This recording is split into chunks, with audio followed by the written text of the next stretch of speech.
So our panel discussion for this afternoon basically looks at that question: how can we embed trauma-informed approaches into the fabric of school life? And joining us on the panel, we have four very distinguished contributors. We have Dawn O'Leary, who's the director of the Cork Life Centre. That's a voluntary organisation set up to offer an alternative learning environment to young people who, for whatever reason, find themselves outside the mainstream. Patrick McCann is joining us too. Patrick is a traveller man who has lived experience of childhood adversity. And I know, Patrick, you have spoken very openly about your own trauma and your recovery from that process. And you're actually in Maynooth University at the moment, studying for a level 8 honours degree in community and youth work. Caroline, just to say, sorry, Sheila, I don't see Patrick there right now, so I'll just go and follow up. He's been with us all afternoon, so I'll just check if there's any problem there. Not to worry. We move on to Caroline Martin, and Caroline is the Chief Psychologist at the City of Dublin Education and Training Board. And she's also previously contributed in UCD into the School of Education there, and has worked on many European projects, both around professional learning and professional mentoring, and on national projects on suicide prevention and the design of second chance education. And our last contributor to the panel is Sandra Ni Dhubhda. And Sandra has retrained fairly recently as a primary school teacher back in 2011. And that was actually after a number of years working in business. She says that her decision to retrain as a teacher was prompted by her experience as a parent of a child who was adopted from China back in 2004. Now, Sandra has worked in a number of special schools, and at the moment, though, she's working as a supply panel teacher and moving between a number of different schools. And I think actually that gives you a very interesting perspective, Sandra, moving in and out of schools, and a bit of compare and contrast as you move about. So I'm going to actually hand back to Sharon, and we do have a number of questions that have come up within the panel, but I'll maybe just let you open up first of all, Sharon, and we can perhaps come back to some of the questions that are coming up in the chat box. Thank you. Thanks, Sheila. So I have a question here that I'm going to pose to everybody in the panel, and I'm going to work as I can see people on the screen. So just to give you the heads up of the order that you appear for me. So it's Dawn, and then Caroline, and then Sandra, and hopefully Patrick will have rejoined us in a few minutes. So Dawn, Caroline and Sandra, the question that I want to ask you is, how can we embed trauma-informed care into the fabric of school life? Well, from my point of view, and I suppose, look, I have to admit here, it's easier for me to do it in my situation, in that we are working with young people 12 to 18 that are out of formal education, probably about 55. We use a lot of volunteers, but we do take young people to junior cert and leaving cert, which is not important for me. It is for the young people that's important. And I think that, you know, one of the things that we do right from the start of meeting a young person is to break down this idea of labels. There is no label out there that is positive for a child. And so right from the start, I kind of point out, and the Deputy Director, Rachel Lucy, would point out to young people that all of us have issues. Everyone in the centre, staff, me, we all have issues. And that's not unnormal. But I think, you know, we need to separate the issues from the young person. I can totally love the young person, while I may want to change some of the behaviours. And that can take a while, but I think once you make it known that that's how we operate, and that my door is always open for someone to come and talk to me, I think that's number one. I think because it places the child in a situation whereby they know that they can come and talk. The number of young people that have come into me in the last number of years and said they have ADHD or they have anxiety. When I ask particularly some of the younger, and particularly lads, I suppose, at the younger ages, what does ADHD mean to them? Well, they tell me that they work out and they get tantrums, and we have one rule: respect. But respect is a two-way street. It isn't, I can't demand respect from a child. I wouldn't dream of it. the child needs to get to know me before they give me respect. And I have to give that child respect. I think for me, they're the two things that initially for the children in relation to staff, it's training. It's training not just on the academic, it is training on suicide. It's training on mental health. It is training on eating disorders, self-harming. And we try to give that to our staff on an ongoing basis, which sometimes is difficult because our staff are volunteers. A lot of the staff are volunteers. But I think we have to recognize as well that staff need support. So we do that here. I always encourage staff if they've had a difficult day to come to me or to come to me and the deputy director, and we sit and talk about it before they go home if possible. Sometimes staff aren't ready and they'll come back tomorrow and we chat about it then. But also to understand that staff might need supervision from outside. And we have that done. They don't have to come and tell me. They just go and access it. Because sometimes staff feel, I don't particularly want people to know that I need some counselling support. But they're there, and all the staff do is access them. They know they're there for them, and they go and access that. But I think they're the starting points, I think. You know, and again, I will say, you know, I'm working with volunteers a lot. Although the young people that I will say will have been removed from formal education, quite a lot of them. Some of them up to 2 years prior to meeting me have been out of school for 2 years. And that can be through mental health. It can be through addiction, school refusal. And I think they're the issues that mostly we're working with the young people. But I think building a trusting relationship and spending time with that. Sometimes it'll happen very quickly. Unfortunately, sometimes, you know, the journey the kids are on, it can take a bit longer. And I just like, you know, Sharon mentioned something there which is really important. Sometimes we can't change the young people. We can support them. We can travel the road with them. Sometimes they've come to the fork in the road and it's going to lead them into detention situations or, you know, into other situations. But we're still there. We will stick with that. Just a journey along and make sure they're as safe as we can possibly have them. Thanks, Don. Thank you so much. Caroline, I'm going to hand over to you now with the same question. Thanks so much, Sharon. Appreciate that. I suppose just to say, like, thank you very much, Don. I really, really want to thank you very much. You really do set a standard in this regard in this country. And I would be remiss to not acknowledge your contribution to trauma-informed education in Ireland. So just to say that. I would echo very much everything that you've said, but I think you say it with a tone that implies that it's very accessible for the mainstream setting.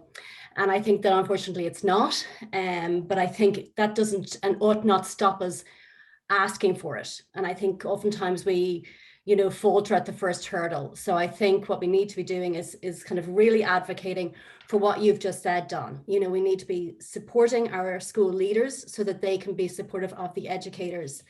Kim has said it, you know, so succinctly and beautifully throughout her presentation that really this has to start with the educators.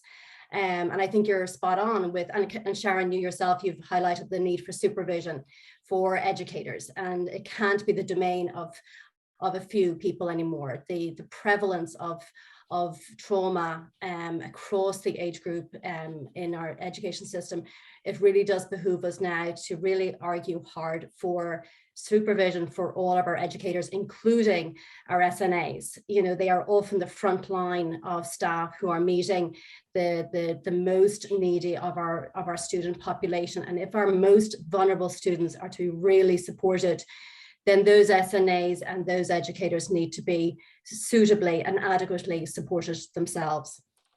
I think I like how you said, Sharon, you kind of separated out this idea of supervision and reflection, you know, and I think that that's actually really useful, because I think sometimes people think that just go and do reflection in supervision. And yes, reflection is part of supervision, but actually embedding reflection in our culture, in our schools, is something that we're not particularly good at. And I think that that speaks to that action bias that we have in education. It's very solve the problem, move on to the next one, solve it, move on.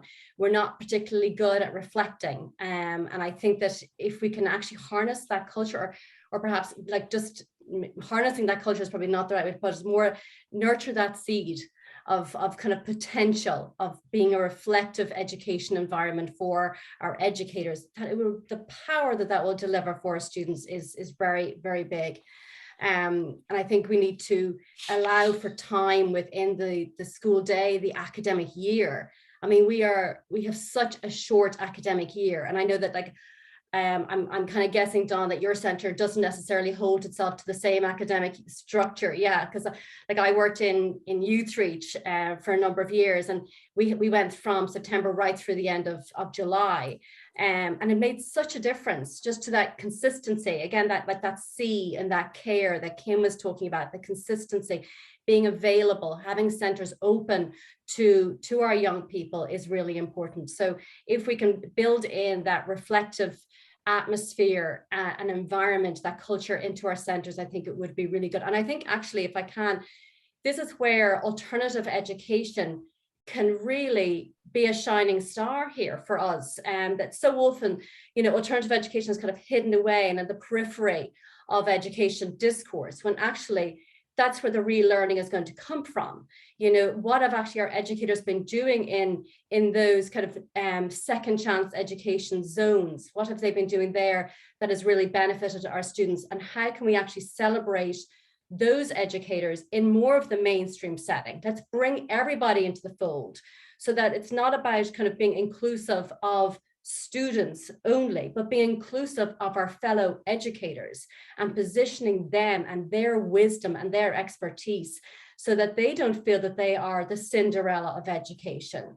You know, and I think sometimes even like further education, not just the youth reach sector, but also the further education colleges, the prison education centres, you know, these are pots of gold in terms of wisdom.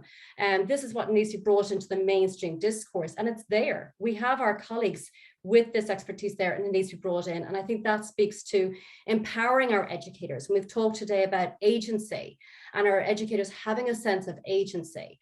But if we don't give them the platform where they can actually exert that and exercise it and move those muscles, then really it's just it's tokenism. And I think our educators deserve an awful lot more than that. I think one of the things I think that is important here, though, is this idea of cohesive teacher knowledge as well.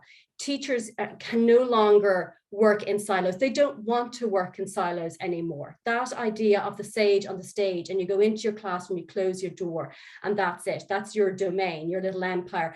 Those days are gone. We need to allow our teachers to really spend time with one another, so they understand what each other are doing, what their pedagogical choices that they make that enhance the environment and the education experience for the young people.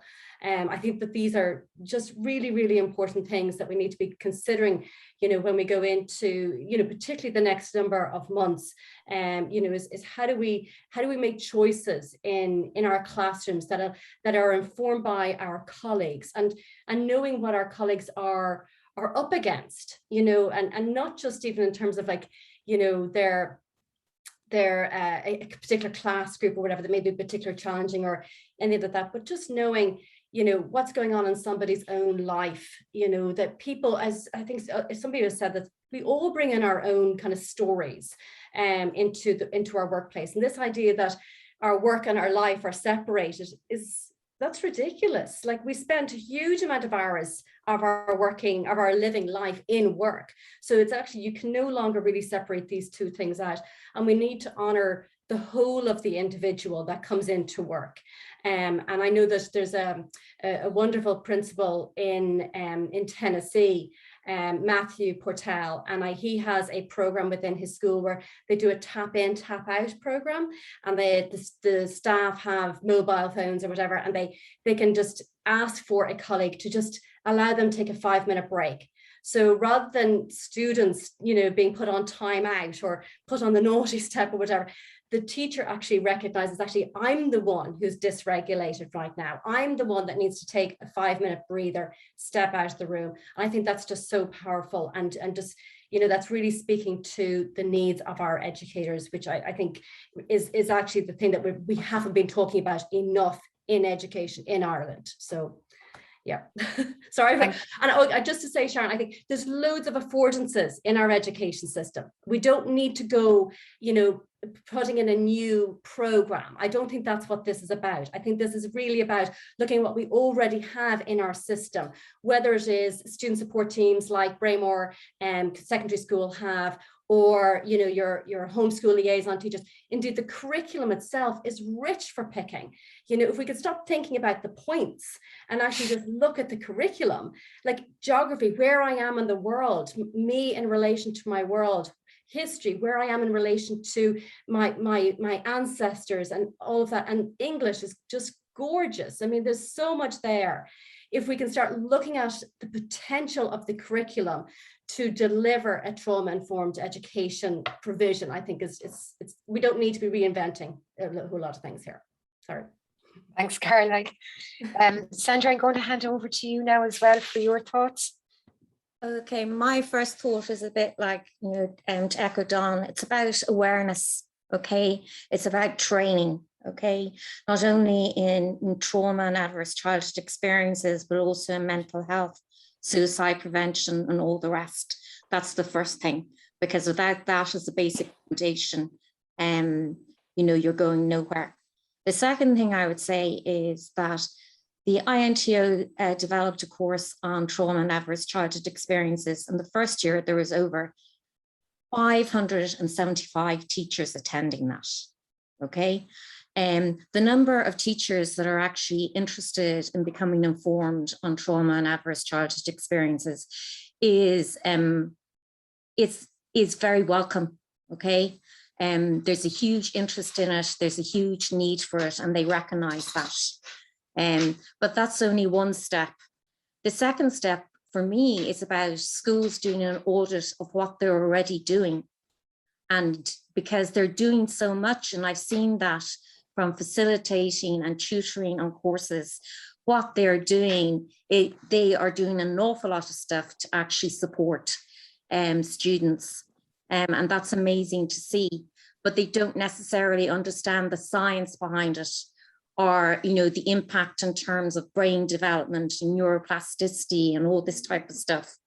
And I think that would be hugely beneficial for them, because they will have an evidence-based approach to what they actually do. And I think that's a huge missing. But for me, one of the huge missings is the lack of support from the Department of Education for our educators. I mean, Don's already been through an experience with the Cork Life Centre, okay? But we see this time and time again. We have so many teaching principals in this country. We cannot get access to timely resources such as special needs assistants and also special education teachers, particularly in developing schools. And we need those resources up front, because a number of the comments, refer to time and resources, and we need the time and resources to be able to do it. Because if a child is having a meltdown as a special education teacher, I might have to go to a literacy group or a numeracy group. We don't have pastoral care in the form of career guidance counsellors in primary school level. One year I had great flexibility in terms of being a special education teacher. My school principal allowed me to do tap in and tap out. I went and supported teachers in class, teaching them how to do group therapy activities to foster connection. And so, that was really wonderful. But the thing is the system doesn't allow us necessarily that flexibility. I mean, I firmly believe we need a career guidance counsellor type of person in primary school level, okay, to actually support teachers. The other thing I would say is, and this is one of the things that Professor Kim said, we don't pay enough attention to our educators, okay? It has to start with our staff. They have to be supported. And there are a lot of schools, particularly in inner city Dublin and in disadvantaged schools, that are implementing trauma awareness training, and they're starting on the journey. But a lot of principals would say, I'm not in a disadvantaged school, so it doesn't really apply to me, you know. But COVID has actually taught us that the principals not in disadvantaged schools actually really needed homeschool liaison officers, because they were actually dealing with issues that they'd never dealt with before, you know. So we need to stop thinking of trauma as being confined to disadvantaged areas. As the Felici study showed, those people that had a high number of ACEs, a lot of them were very middle class, you know. And I know from doing a short straw poll survey of some very middle class teachers that a lot of them had ACEs of 6 or 7 or more. And I myself personally have an ACE score of 8. You know, and that's based on the traditional survey, not the more expanded one.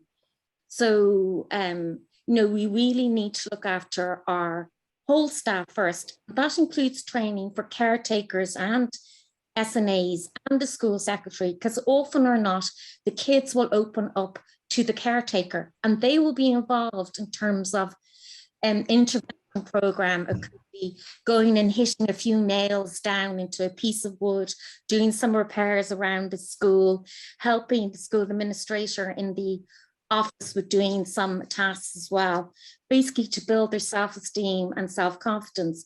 But look at the way the state treats our SNAs and also our caretakers.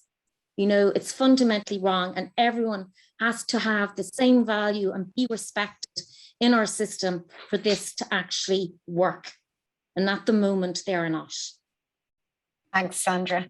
Patrick has tapped into Wi-Fi from some international space station and has managed to come back to us.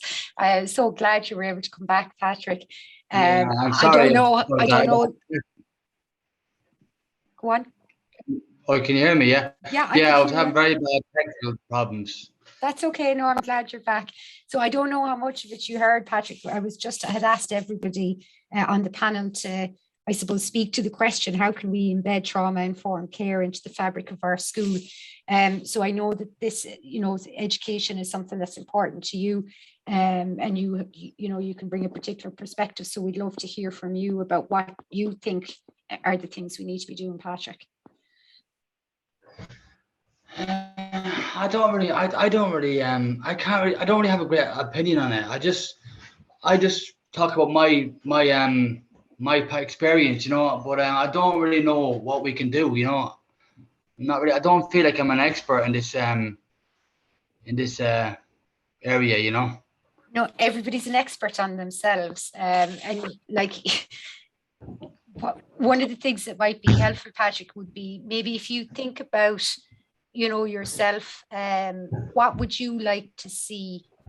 What do you think could make school better for children who might be experiencing difficulties? Even if you could think of 2 things that could make it better.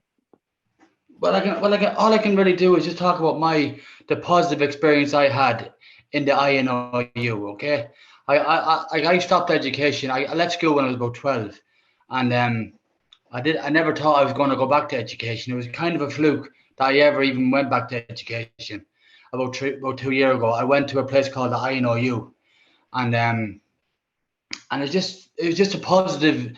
It was a really positive place to be. You know, the teachers were great, and like, I don't know, it was just a really positive place, and they were very inspiring, and they suggest things to you that I never heard before. You know, like things that you can do, telling you stuff that you can do, and talking about college and stuff like that. And I never heard stuff like that in my life. You know, stuff like that was never offered to me. You know, but the INOU did, and it was the best thing. The best thing I ever did was go to the INOU. So do you think, Patrick, like you leaving school at 12, if schools could be more like the experience that you had as an adult, would it have held you there longer? Yeah, it would have, because yeah, I think so. Yeah, it would have. The I know you. It would have to be like the I know you, and I said it myself before. If I had to go to a place like the I know you when I was 16 or 17, my life would have been completely different. You know, because growing up as an Irish traveller, like you're kind of expected to leave school when you're 12 or 13, you know, but one time ago you were, because we didn't really think that education applied to us, because we weren't going to get a job anyway. Nobody really hires anyway, you know. This is what we thought. And but like a place like the I Know You, I think would be brilliant for young travellers to go to, you know, because it gives them hope, and it gives them it gave me hope anyway. It gave me a hope and a dream for the future that I never had before. And would you say that that's down to relationships, Patrick? Well, yeah. I had a great relationship with my two teachers that was in there. Three of them. They were really great. They were friendly. They were really nice. They were really encouraging. You know, it wasn't like, maybe because I was older, like, because some of them were near enough the same age as me, you know, but they were really, it was like a friendship kind of relationship we had, you know. They were really nice, inspiring people, really funny, and they'd let you know that you're really welcome in the class. You know, they really wanted you there, you know, and that it made a big difference, you know, because especially 2 or 3 years ago, it wouldn't have took very much for me to leave, because, you know, I was just doing it. I was just going there for something to do, really, you know. I never thought that was going to happen out of it. But so if I had to get any negative vibes from the teachers or any remarks that I didn't like, I probably would have just left, you know. But I didn't. These were just great teachers, and really, they just let me know that they really wanted me in the class. So it made a big difference, you know. So if I had to have a teacher like that when I was 13 or 14, I probably wouldn't have left school, you know. Yeah.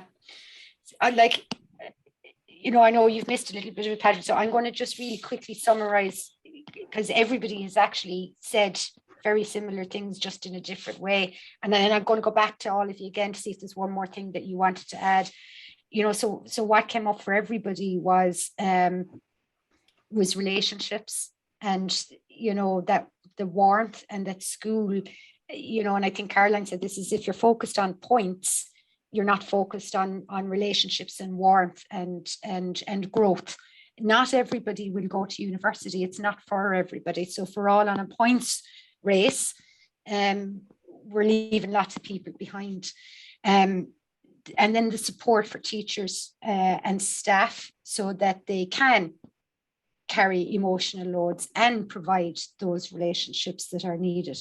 So I was jotting down words as all of you were speaking, and the words that were coming up were support for staff, respect. You know, Don, you said that in relational learning, and Patrick, you said that, and Caroline has said that as well, and so did Sandra.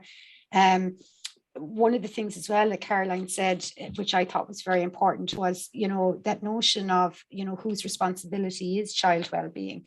You know, and Caroline said at this point, you know, we have so much data and information about, you know, adversity in childhood, that it's all of our responsibility. It takes a whole community to keep children safe, and children spend a long period of time in school during the day, and the longer we keep them there, the better it is for their future.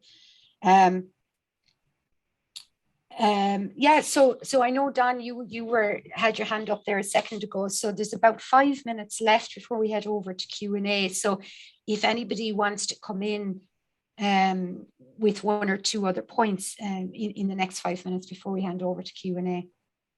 A couple of points I was going to make, just in relation to counsellors. We have 3 counsellors, therapists were in the centre, not guidance counsellors.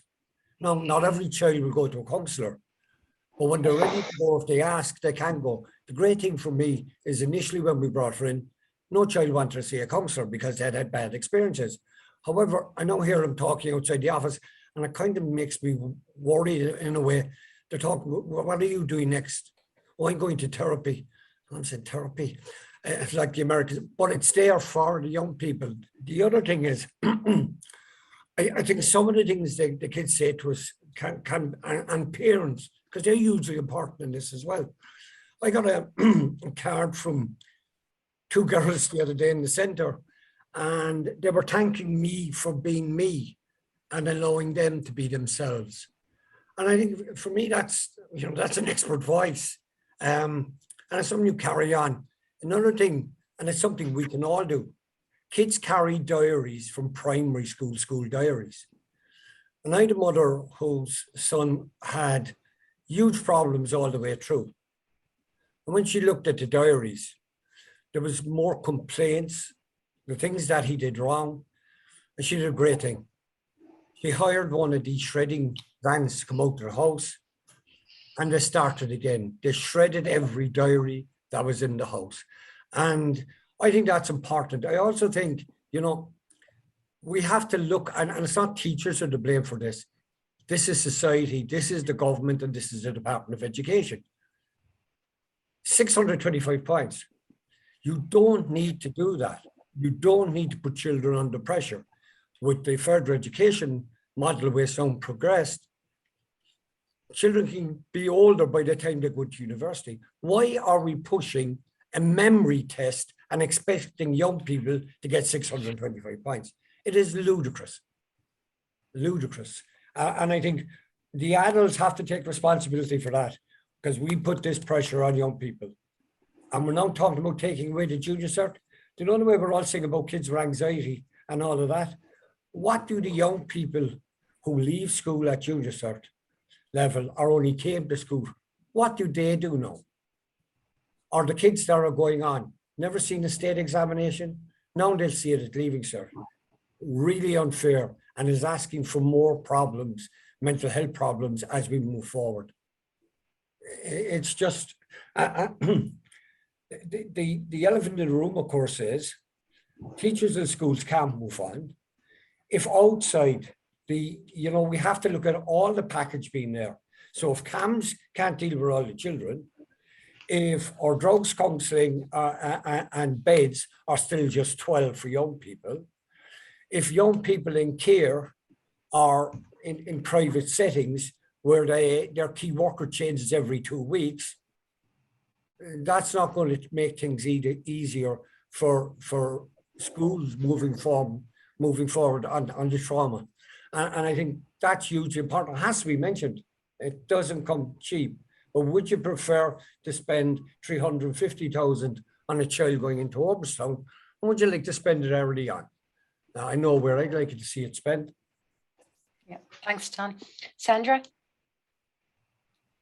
Just wanted to reiterate what Don was saying. The junior cert is a really important exam for students who, particularly those whose parents might not have had much educational achievement from their perspective.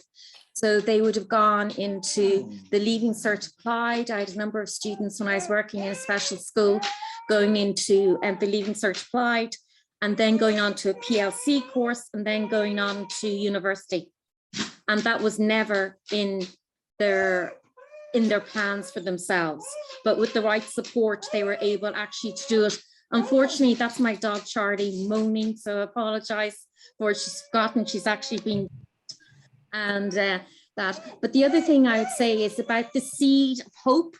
I had a student that left the special school I was working in, and he failed his junior cert, he told me when I met him, but then he actually went on to Youth Reach and did his Leaving Cert, and he said the fact that I was so positive about his capabilities meant that he actually had the inkling and the motivation to go on. And that's all I'm going to say. Whatever I say, I'm going to put in the chat, because this is just getting embarrassing with the dog. Thanks, Sandra. Caroline, a quick word from you, and then I'll come in there after Sandra. Just that idea that staff believing in their students, that makes the world a difference. And this is actually a key point, that being trauma informed. I think some people feel that it's kind of the warm, fuzzy piece about education, and it isn't actually the academics part, and it isn't about them achieving to their academic ability, but actually they're completely intertwined, you know, that we know that students achieve better, you know, when staff believe in their ability. And in fact, the converse is true. We know from John Hattie's research that actually if a student walks into a classroom and doesn't feel valued, that they underperform. It's not even that they just stay the same. But when we think about how precious our time is with our students, how short that academic year is, to allow a child to go into a classroom and feel not valued is actually shameful. It really is. So at a minimum, if we can believe in our students, if we can believe that we can make a difference in the lives of our students, that allows them to achieve. That's big. That doesn't cost any further education on our part. There's no CPD. We do need support to do that in terms of, you know, that reflective space and supervision.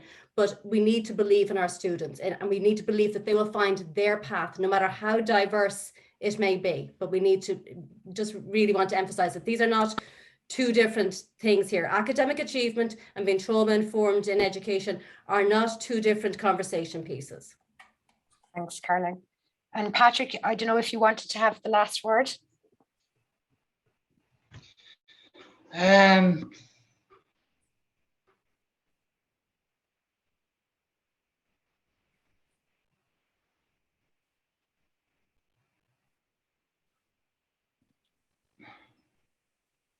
Hello? Yeah. Patrick, can you hear me? Oh, yeah, sorry, my screen is freezing. Oh, yeah. No, I can hear you fine. I was just thinking if you wanted to have, there's a lot of people on the call who are working in mainstream education. And we know, for example, and you've given your experience, that there was an expectation from you that you would not go on to third level, and probably from a lot of adults around you that you wouldn't go on. What would you like teachers to take? One thing that you'd like them to take away about what they could do different with children from your community? Well, I don't really know. I just think that maybe, if you see what made me so interested in going to college a few years ago was because for like all my life I didn't think I could, and then when I heard all this talk from the teachers about all this positive stuff that you can go to college, you can do this, you get a degree, it fascinated me, you know. So when so that's what made me so interested in going to college. But yes, I suppose just this might sound a bit corny, but just make them feel like they belong in the class and encourage them, you know. Can you hear me? Yeah, absolutely, Patrick. We're all nodding furiously because we 100% agree with what you're saying. In order to learn, you have to belong. I don't know if Patrick can hear us, but I'm going to finish on that because I think actually one out of, you know, all of the contributions that we've made right now, probably the most important word that was said was belonging, and every child belonging. It's a nightmare. Sharon, you've actually managed to cover an awful lot there within the panel. We actually have quite a few questions coming up in our panel discussion, and one of the things we might be able to do is perhaps, I was going to say light on somebody and ask those questions, because I think Ali has been taking a wee look there. But two areas that I know that have been coming up have been around early childhood development and the education that goes along with that, and also on the topic of FASD, or fetal alcohol spectrum disorder, and how that might be impacting. Ali, I'm wondering, had you eyeballed someone that you thought? Yeah, absolutely. We've been looking at the chat as a team, and was wondering if maybe Anne O'Connor, Anne, if we could invite you up. Just wonderful to hear your voice. I know you'd put some reflections in the chat, so I'll invite you into the speaker space, and if you're willing, then it'd be lovely to hear your voice. Yes, I can see Anne coming in now, so I'll just bring her up and see that shortly. Oh yeah, there we are. So Anne, just maybe I'll ask you to start your video if you're willing, or at least unmute, and it would be great if you could put your maybe say something to your remark to the panel. Great. Hi. Oh, wonderful. Hi, welcome, Anne. I'll bring you up so everyone can see you. Over to you. Hi. Yes, I don't really have a question other than I was curious as to where the voice of the early childhood practitioners were in the context of the conference today. I think we're all agreed how important it is. I'm just wondering how that reflects. Obviously, I'm speaking from England. We're dealing with quite a lot of controversy around the impact of our reformed early years foundation stage curriculum, which is, dare I say, rubbish. And we're very anxious about it. You know, how that kind of translates to the situation in Ireland, really, and whether you're more hopeful about how you can impact and support the early childhood sector in continuing to make the difference that we know they can make.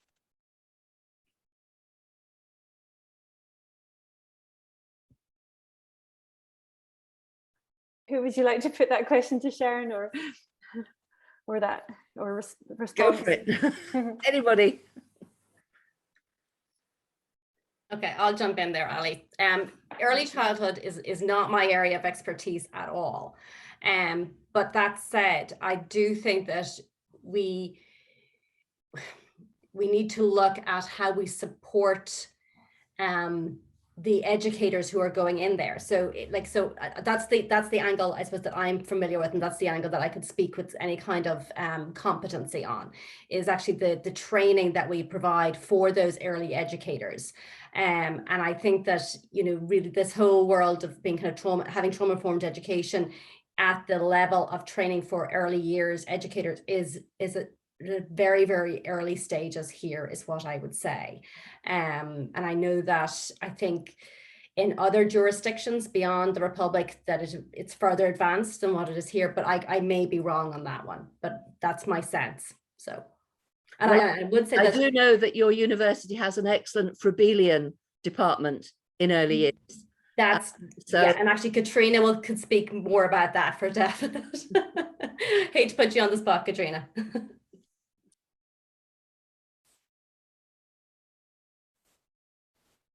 Just bringing Katrina here. You're bringing me in. Okay, hi. Hi, thanks so much. And it's a really, really great question. And I started off in early childhood sector. I started my career in early childhood, and it's a sector that's so dear to me. So you're absolutely right. This is something that I'll be bringing up when we have our conversation with Gabor Mate in another hour or so. So listen in, and because I know it's something that he's really interested in as well. That early attachment, and I suppose the issues we have. It's interesting. You're in the UK. In Ireland, the issues that the early childhood sector face are huge, actually. We don't have a public early childhood education sector like we have a public education system. We don't have early childhood as a public education. That's problematic. We need parity of esteem for our early childhood professionals. So at the moment, we don't. The pay, the career progression is nothing like what it is in the primary or second level system, and it's probably maybe it's similar in the UK. Yeah. So there's a lot of work that needs to be done within that space. We're tinkering around the edges of the early childhood sector. We haven't, you know, in providing that free preschool year and now extending it to 2 free years. But that it's tinkering around the edges, and we need for, you know, much more investment in the early childhood sector. I was hoping to bring in some clips just on recordings from the early childhood sector. You will see the primary school sector now and some of the younger children coming in.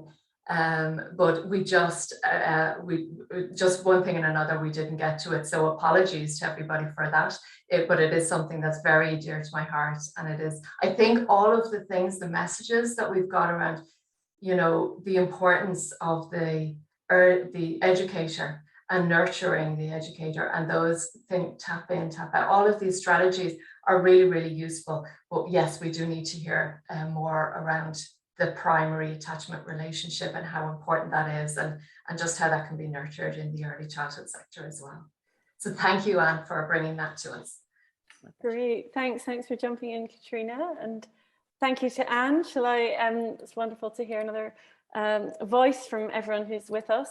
So just to say, Sheila, I actually don't have other, it's really, that was quite a thread. There's been a lot of comments in response to what Anne raised and what's been discussed here. I don't have particularly other things. Maybe back to you with Sharon and the panel to how you'd like to, any sort of closing remarks you'd like to do. Yeah, that's where we're at for now. Really, indeed.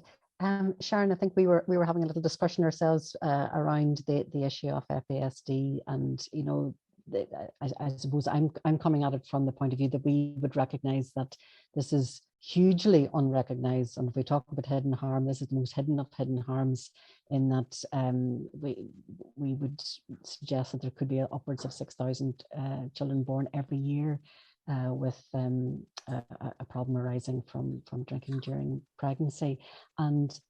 But it is at such a point of lack of recognition that within a school situation, it's rare for people firstly to get a diagnosis, unless perhaps they are maybe within the adoption community, where you would have a very active group of parents who would be pushing for that. But I just wondered if the panel had anything, if this was something that they were, you know, had a comment that they might like to make around, you know, children who are experiencing this particular set of trauma. And this is a group of children who are very much overrepresented in the criminal justice system and also within social care system as well.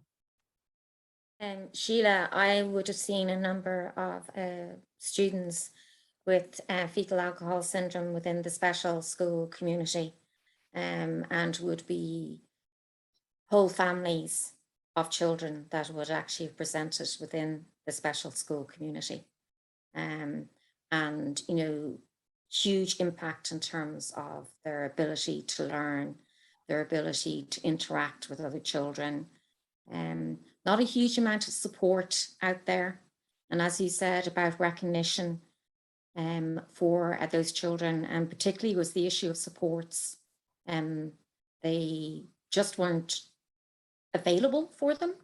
That was a few years back ago. The other thing is that not a huge amount of knowledge amongst the education staff about fetal alcohol syndrome and how it presents either.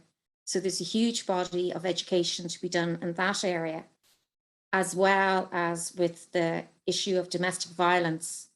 And the reason I bring that up is that schools do generally, in my experience, schools have not been provided with training on domestic violence and how to support children and families who have experienced it. But also, given the nature of it, very well-intentioned actions and supports could actually aggravate the situation and for those affected.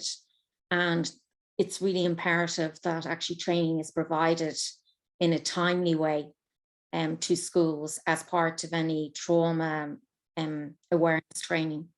Because I think, particularly with the pandemic, that schools need to heighten and their awareness, and also being able to identify the signs as well, too. Absolutely. Thank you, Sandra. And I'm just looking around the rest of the panel.